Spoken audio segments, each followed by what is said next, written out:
নমস্কার। আমি অমিতাভ করের একটি কবিতা পাঠ করছি।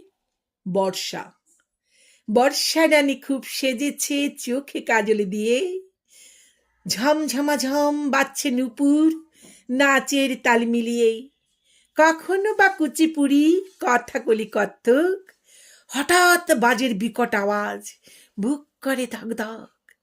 মেঘের আঁচল সরিয়ে দিয়ে নাচের তালে তালে, বৃষ্টি ধারা মাতন তোলে গাছের ডালে ডালে। চাতক হৃদয় সিক্ত হলো বর্ষার জল পেয়ে, শুষ্ক ধরা উঠল জেগে সবুজের গান গেয়ে। নদী নালা খাল বিল সব উঠছে ভোরে জলে, নিঃসর্গ রূপ পাল্টায় প্রতিক্ষণ প্রতিপলে।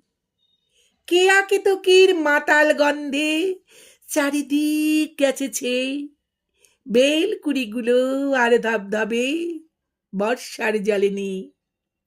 এই তো সময় বীজ বপনের প্রস্তুতি সব সারা, মাঠে চাষি ভাই চাষ করে তাই খুশিতে পাগল পাড়া।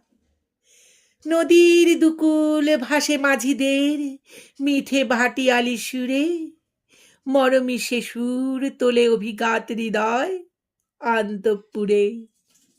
রূপসী বর্ষা কেন মাঝে মাঝে ধরে যে ভয়াল রূপ, বান ভাসি করে কি যে সুখ পায় প্রশ্নে সে নিশ্চুপ।